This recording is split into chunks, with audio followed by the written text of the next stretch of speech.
Hello everyone, সবাই কী অবস্থা? সবাই কেমন আছো? আশা করি সবাই খুব ভালো আছো। আলহামদুলিল্লাহ, আমরা খুব ভালো আছি। তো আজকে আপনাদের সঙ্গে একটা বিরিয়ানি রেসিপি শেয়ার করব। এটা হচ্ছে কিনা একেবারে ঘরোয়া পদ্ধতিতে বিরিয়ানি রান্না করা আর কি, যাকে বলে একেবারে গ্রামের রান্না। এক পর্যায়ে অনেকেই আছেন 5 স্টার হোটেলের খাবার খেতে খেতে আর খেতে মন চায় না, তারা একবার ট্রাই করে দেখতে পারেন। গ্রামের রান্না খেতে একেবারেও খারাপ না, মাশাআল্লাহ অনেক সুস্বাদু একটা বিরিয়ানি রান্না করেছিলাম।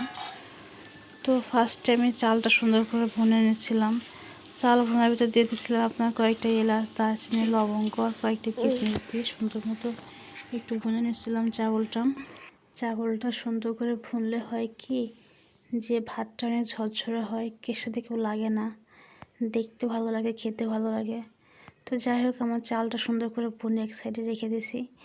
আর আমি এখানে সুন্দর মতো ব্রয়লার মুরগি কেটে ধুয়ে লবণ দিয়ে একেবারে মাখায় আনছি। তো আমি কিন্তু অনেক দিন যাবত হয়েছে যে বিরিয়ানি রান্না করি না, বেশিরভাগ আমার বড় আপুই রান্না করে।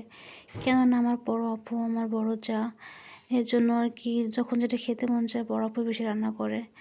আপু একটু গ্রামে গেছে, তো এই জন্য আমি রান্না করতেছিলাম। তো যাই হোক, এক পর্যায়ে কিন্তু খাবারটা খেতে একেবারে খারাপ হয়নি, অনেক অনেক অনেক সুন্দর হয়েছে। এক একজনের রান্না করার স্টাইল কিন্তু একরকম, আপুর রান্নার স্টাইল একরকম, আমারটা অন্যরকম। তো যাই হোক, আমি সুন্দর করে এখন ওই গোশটা ভেজে নিচ্ছিলাম। তো এক পর্যায়ে আমার গোশটা ভাজা এখন শেষ। মুরগিটা ভাজার পরে যে তেল ছিল, তেলের ভিতরে একটু পানি ঢেলে দিলাম, কেননা এর ভিতরে সব শুকনো মরিচ যাবে, তো শুকনো মশলা যাবে, এর জন্য আর কি, না তো সবগুলো পুড়ে যাবে। এর ভিতরে দিয়ে দিচ্ছি আপনার বিরিয়ানি মশলা, শুকনো মরিচের গুঁড়ো, আদা রসুন বাটা। আর আমি তো ফার্স্টে পেঁয়াজ বেরেস্তা করে রাখছিলাম। তো কাঁচা পেঁয়াজটা দিলে অনেক সময় হয় কি যে একটু অন্যরকম একটা সেন্ট আসে, এই জন্য একটু পেঁয়াজটা ভেজে দিয়েছিলাম। তো যাই হোক, তো আমি ফার্স্টে আপনার মশলাটা সুন্দর করে ভুনে নেব। এখন আমি দিয়ে দিলাম পেঁয়াজ বেরেস্তাটার ভিতরে, আর একটু রেখে দিয়েছি অতিরিক্তটা, যেটা আমি লাস্টে একেবারে ভাতটা হওয়ার পর ওর ভিতর ছড়াই দেব। দেখতে সুন্দর লাগবে, মাশাআল্লাহ খেতেও খুব ভালো লাগে। তো যাই হোক, দেখেন কত সুন্দর একটা কালার আসছে, মাশাআল্লাহ। তো আমি, অনেকে আসে না ভাতের ভিতরে দিয়ে দেই আপনার শুকনো কাঁচামরিচগুলো, আমি কিন্তু মশলা কষানোর ভিতরে দিয়ে দেবো, কেননা লাস্টে এটা একেবারেই মানে নরম হয়ে যাবে, একটু ঝালটা বেশি বেরোবে আর কি।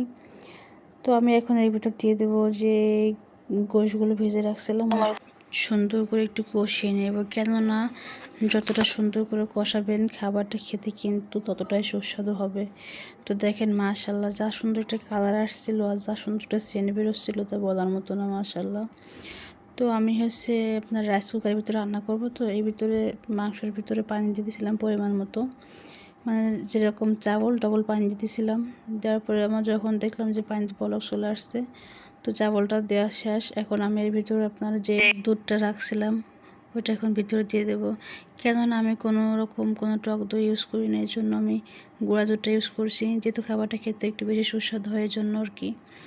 তো যাই হোক, দেখেন আমার বিরিয়ানি রান্না প্রায় শেষ, আমি বাকি রান্নাটা অফ ক্যামেরা শেষ করে ফেলছি। দেখেন মাশাআল্লাহ, দেখতে যেরকম লাবণীয়, খেতেও সেই মাপের সুস্বাদু, জাস্ট ওয়াও একটা খাবার রান্না করছে। আমি তো নিজেই ভাবতে পারি না খাবারটা খেতে এত সুস্বাদু হবে। তো যাই হোক, আজকের ভিডিও এই পর্যন্ত, কি সবাই ভালো থাকবেন, সুস্থ থাকবেন, সবাইকে আল্লাহ হাফেজ।